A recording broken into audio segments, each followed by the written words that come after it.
রাজশাহীতে বৈষম্য বিরোধী ছাত্র আন্দোলন চলাকালে দুহাতে দুটি পিস্তল নিয়ে ছাত্র জনতার উপর হামলাকারী যুবলীগ নেতা জহিরুল ইসলাম রুবেলকে 5 দিনের রিমান্ডে নিয়েছে পুলিশ। সকালে রাজশাহীর একটি আদালত তার রিমান্ড মঞ্জুর করেন। রাজশাহীর কোর্ট চত্বর থেকে আরো জানাচ্ছেন সহকর্মী বুলবুল হাবিব। রাজশাহীর কোর্ট চত্বর থেকে কি তথ্য আছে আপনার কাছে, আমাদের কি জানাবেন? আসলে 11:30টার দিকে জহিরুল ইসলাম রুবেল যুবলীগের যিনি নেতা এবং গত 5 আগস্ট যে রাজশাহীতে যে ছাত্র আন্দোলন হয়েছিল সেই ছাত্র আন্দোলনের উপরে দুই হাতে দুই পিস্তল নিয়ে তিনি গুলিবর্ষণ করেন। সেই রুবেলকে আসলে 5 দিনের রিমান্ড আবেদন মঞ্জুর করেছে রাজশাহী মেট্রোপলিটন ম্যাজিস্ট্রেট আদালত 1-এর বিচারক ফয়সাল তারেক।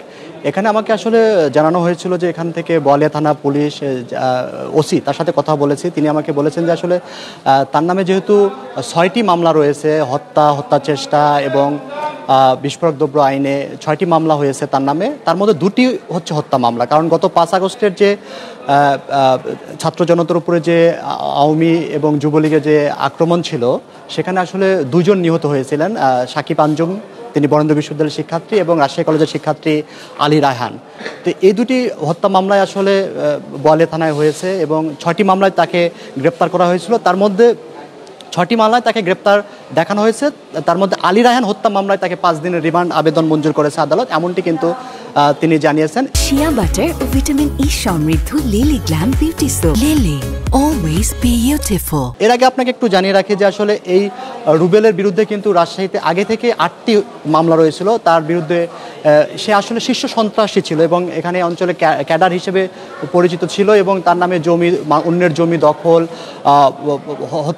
লুট তরাজ এরকম নানা ধরনের অভিযোগ রয়েছিল তার বিরুদ্ধে। আদালতে থানায় তার নামে 8টি মামলা আগে রয়েছিল, তারপরে 6টি মামলা হয়, মোট 14টি মামলা এখন তার নামে রয়েছে। এখন যেহেতু এটা র্যাব কুমিল্লা থেকে গত শুক্রবার রাতে তাকে আটক করে, সে আটকের পরে কিন্তু তাকে গতকাল রাত্রে, যেহেতু র্যাব আটক করেছিল, র্যাব 5-এর সদর দপ্তরে রাত্রে তাকে রাখা হয় এবং সকালে বোয়ালিয়া থানা পুলিশ তাকে সেখান থেকে তাকে থানা র্যাব থেকে গ্রহণ করে এই আদালতে হাজির করার পরে আদালত আসলে তার 5 দিনের রিমান্ড আবেদন মঞ্জুর করেন।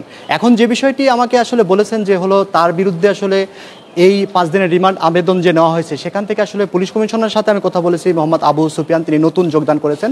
তিনি বলেছেন যে আসলে ওই ঘটনায় কারা কারা আরও জড়িত ছিল, কারণ আমরা জানি যে সেই ঘটনায় প্রায় 1.5 শতাধিক আওয়ামী এবং যুবলীগের নেতাকর্মীরা তারা এই গুলি চালিয়েছিল এবং তাদের সাথে তাদেরকে চিহ্নিত করার ব্যাপারে এবং আরও কারা কারা জড়িত আছে সেগুলো আসলে তদন্তের মাধ্যমে বের করার চেষ্টা করবে। তো এই ছিল আসলে আদ্রিতা এখান থেকে যে রুবেলকে 5 দিনের রিমান্ড আবেদন মঞ্জুর করেছে তার খবর।